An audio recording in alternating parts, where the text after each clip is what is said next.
6 लाख, ऐतिहासिक फैक्ट बता रहा हूं आपको, आप इसकी देख सकते हैं। 6 लाख राजपूतों की फौज थी। मुसलमान कितने थे उस समय?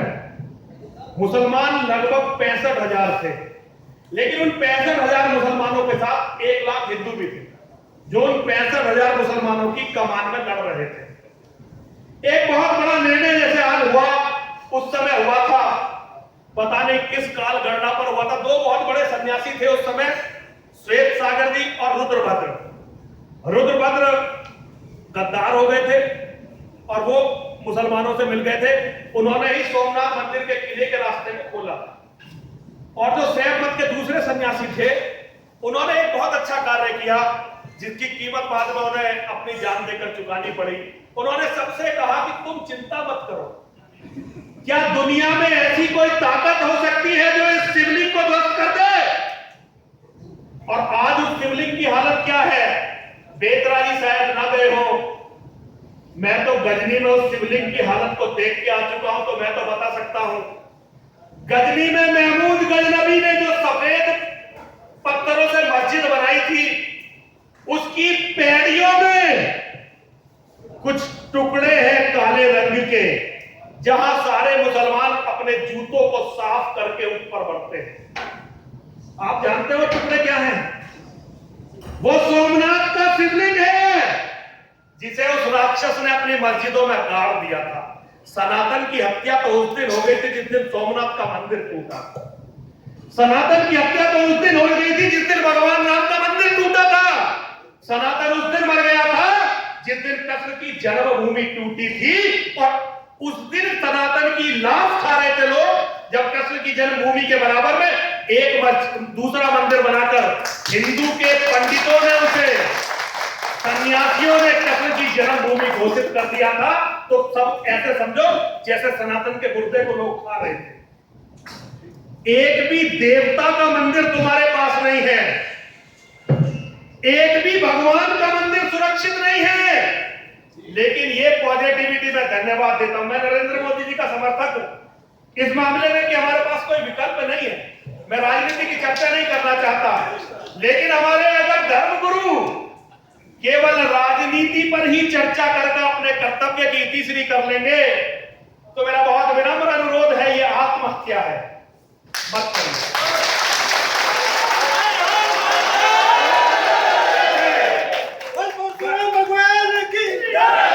बहुत विनम्र अनुरोध है। मैं सारे धर्माचार्यों से मैं बागी हो गया हूं एक तरह से।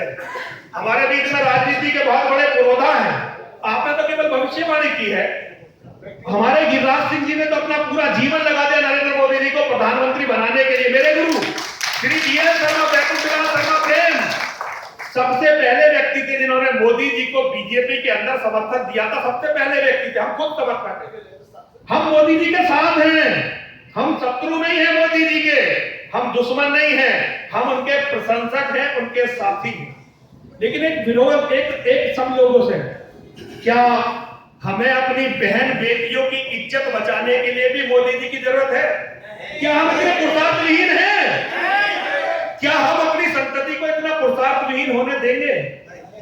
क्या हमारी पॉजिटिविटी उस समय कहां चली जाती है जब इस पश्चिमी उत्तर प्रदेश में मेरी एक बेटी के साथ खुलेआम बलात्कार करके उसकी हत्या कर दी जाती है और पॉजिटिविटी फैलाने वाला एक भी व्यक्ति विरोध करता हुआ दिखाई नहीं देता? तब कहां रह जाती है पॉजिटिविटी? सनातन की हत्या नहीं है क्या? सनातन चलता है। ये धर्म कहता है कि बेटी ही मां है, एक कन्या, इसका अर्थ है स्वयं जगत जननी मां जगदंबा। हमारी मां के साथ बलात्कार हो जाता है और हमारी पॉजिटिविटी जीवित रहती है। ये एक जरा मनन का विषय होना चाहिए। मैं एक बहुत विनम्र अनुरोध करता हूं, सम्मेलन होते रहेंगे।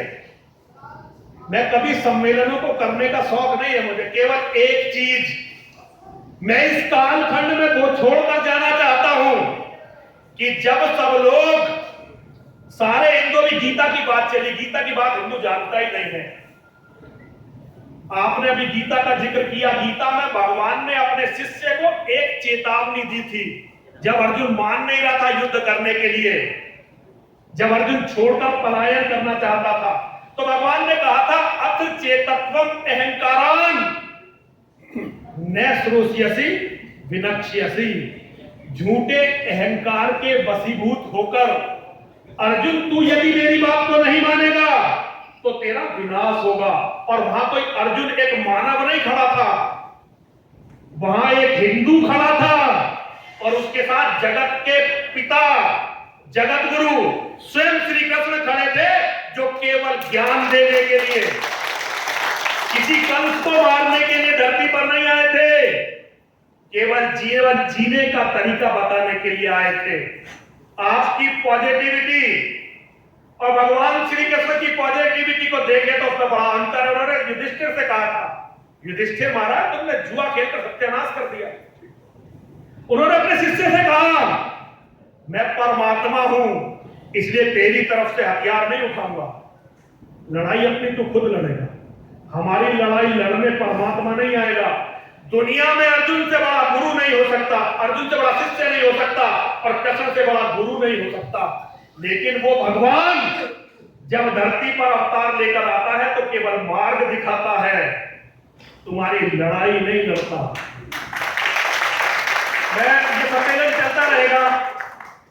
सम्मेलन मैं नहीं जानता ये सम्मेलन सक्सेस होगा या किसी परिणति तक पहुंचेगा या नहीं पहुंचेगा, लेकिन मुझे लगता है कि मैं इस सम्मेलन का अवरोध बन चुका हूं। नहीं गरिमा के साथ, मैं बहुत गरिमा के साथ अब इस मंच को छोड़कर जा रहा हूं। सुनिए, इसका कारण मैं भारत के कारण आपके कारणों में एक निवेदन आपके चरणों में था। इनकी वेदना सही है, ये पीड़ा सही है।